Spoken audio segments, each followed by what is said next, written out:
Okay, maglalaba po tayo. Ito.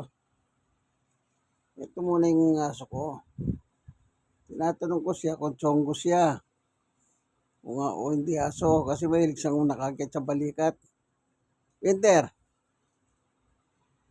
Ito. Gusto niya nasa balikat ako. Kita yung mas umagat pa siya. Ano? Tsonggo ka ba? O aso? Si Chu po siya mabait. Napakalapit sa akin ito. At buhat ng mapa sa amin ito. Talagang ano na siya sa akin. Kumbaga sa kaibigan, talagang tunay na kaibigan. Talo kita eh. Gusto niya sa balikan. Para siyang tsonggo. Oh.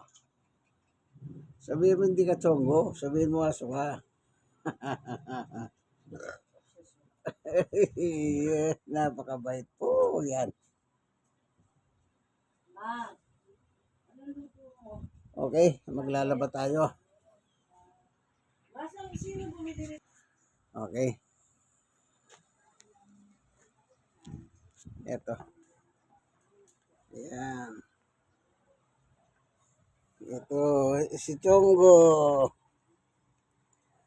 Yan po ilalaban namin ngayon ni Chonggo. Alam mo pa pag umalis ka sa Sabado at Linggo, lagi yan nakatingin dito. 3 media kilos na assorted na puti. Diba? Maliit pa rin naman si Sana nung dumating dito.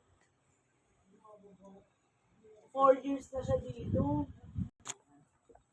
So, doon tayo sa baba, kaibigan yan. Mahaluan. Bababa tayo dyan sa dahan, dahan lang kasi sinyara ko. Dito, second floor. Doon tayo galing. Doon tayo bababa para maglaba. Okay.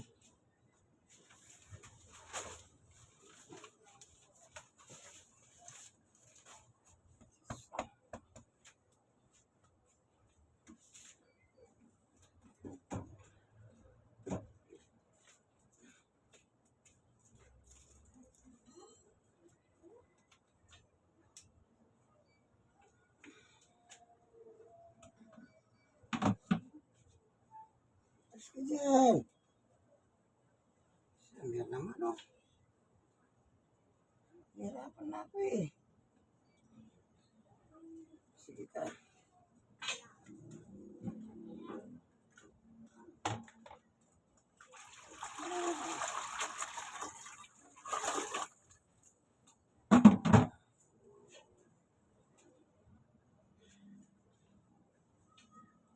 So, lalagyan natin ng tubig. Ibababad muna dito yung damit.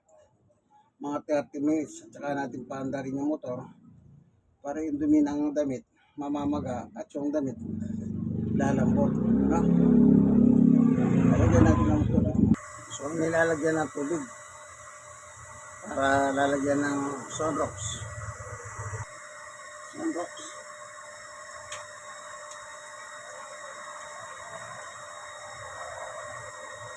Lagyan natin. Sabon.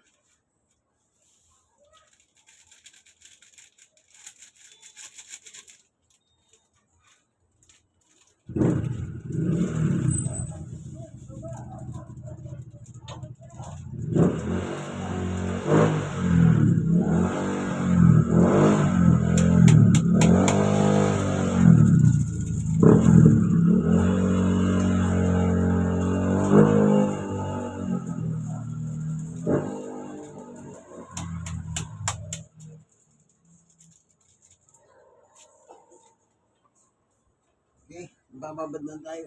Babad.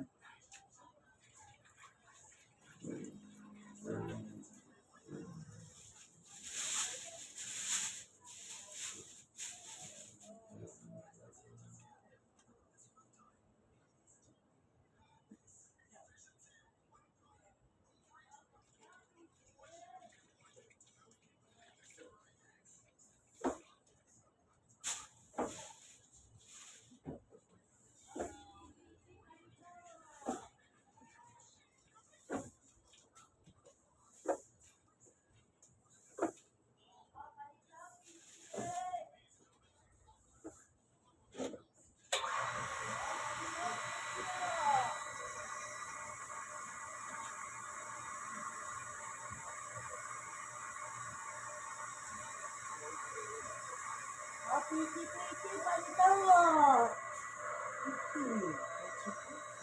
Nay, palitan titi, nay.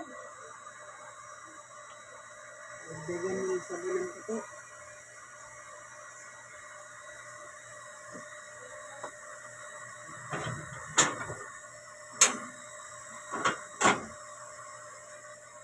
Ako sarap.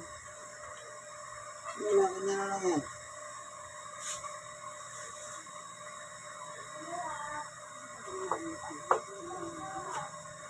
Tatanggal pa nila.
Nakababad na.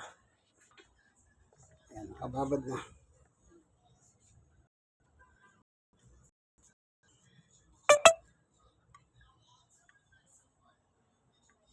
After 30 minutes, at saka natin panda rin yung motor. Ay yung makina ng washing machine, ano, para makapaglabas yan, no.